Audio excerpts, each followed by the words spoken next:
আলু আর কালো ছোলা দিয়ে দারুণ টেস্টি একটা রেসিপি শেয়ার করব। রুটি, পরোটা, লুচির সঙ্গে খেতে টেস্টি তো লাগবেই, আর তাছাড়া জিরা রাইস, ফ্রাইড রাইস অথবা নর্মাল ভাতের সঙ্গেও কিন্তু দারুণ লাগবে। তাহলে আসুন বন্ধুরা, রেসিপিটা আপনাদের সঙ্গে শেয়ার করছি। এক বাটি কালো ছোলা আমি রাত্রে ভালো করে ধুয়ে তারপরে ভিজিয়ে রেখেছিলাম।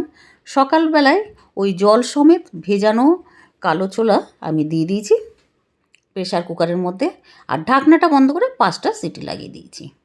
এবার কড়াইতে সর্ষের তেল দিয়েছি। তেলটা গরম হতেই ছোটো চামচের 1 চামচ জিরা, তেজপাতা আর শুকনো লঙ্কা দিয়ে দিয়েছি। জিরাটা ফুটতে শুরু করলে এবার দিয়ে দেবো 2টো মিডিয়াম সাইজের কেটে রাখা ছোটো ছোটো আলু। আলুগুলো দেওয়ার পরে এবার ভাজবো মিডিয়াম ফ্লেমে। একটু ভাজার পরে দিয়ে দেবো একটা ছোটো সাইজের পেঁয়াজ, যেটা ছোটো ছোটো পিস করে কেটে রেখেছিলাম। ওই পেঁয়াজ দেওয়ার পরে এবার আলু পেঁয়াজ খুব ভালো করে ভাজবো মিডিয়াম ফ্লেমে। ভাজতে ভাজতে পেঁয়াজের কালারও চেঞ্জ হয়ে যাবে আর আলুর কালারও চেঞ্জ হয়ে যাবে।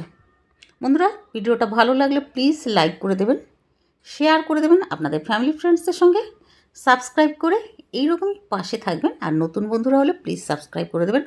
এবার রসুন, আদা আর কাঁচা লঙ্কার একটা পেস্ট বানিয়ে নেব, আর ওই পেস্ট এই আলুর উপরে ঢেলে দেবো।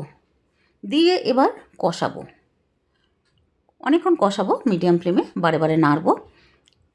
কষাতে কষাতে যখন পেঁয়াজ, রসুন, আদার কাঁচা গন্ধটা চলে যাবে তখন আমি আরেকটা মশলা এর মধ্যে দেব, সেটা হলো টমেটো আর কাঁচা লঙ্কা পেস্ট বানিয়ে রেখেছি, ওই পেস্ট ঢেলে দেব।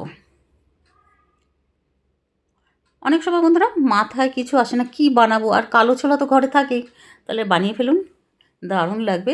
এবার টমেটো, কাঁচা লঙ্কার পেস্ট দেওয়ার পরে আবারও নাড়ব।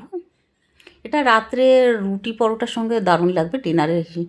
আর তাছাড়া লাঞ্চেও কিন্তু ভাতের সঙ্গে দারুণ লাগবে, নর্মাল ভাতের সঙ্গে ভালো লাগবে, আর জিরা রাইস আর ফ্রাইড রাইসের সঙ্গে তো ভালো লাগবে। এবার হলদি পাউডার, রেড চিলি পাউডার আর 2 চামচ জিরে পাউডার দেবো। ধনে গুঁড়ো কিন্তু আমি দেবো না। দিয়ে এবার কষাবো, বারে বারে নাড়তে হবে যাতে নিচে লেগে না যায় মিডিয়াম ফ্লেমে। এবার দিয়ে দেবো স্বাদ মতন নুন।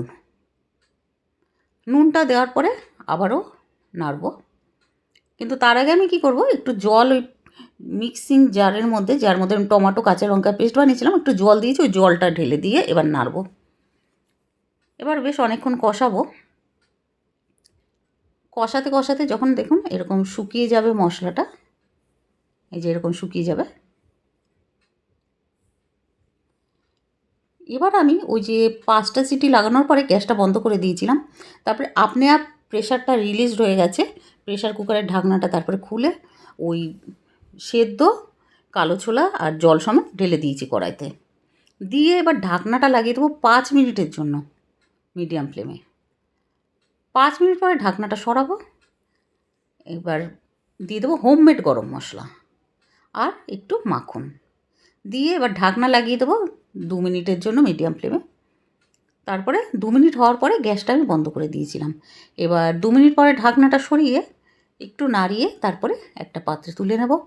এই মাখন দেওয়ার জন্য সুন্দর গন্ধ বেরোবে। আর হোমমেড গরম মশলা বন্ধুরা আমি ছোটো এলাচি, বড় এলাচি আর দারচিনি একটা পাউডার বানিয়ে নিয়েছিলাম, ওটা দিয়েছি। এবার এটাকে গরম গরম সার্ভ করুন বন্ধুরা। আর বন্ধুরা একটা জিনিস বলতে ভুলে গেছি, বেল আইকনটা দাবিয়ে দেবেন যাতে যখনই নতুন ভিডিও আপলোড করব সরাসরি আপনাদের কাছে পৌঁছায়। আপনারা ভালো থাকুন, সুস্থ থাকুন, এই কামনা করে ভিডিওটা এখানে শেষ করছি। অনেক অনেক ধন্যবাদ পাশে থাকা।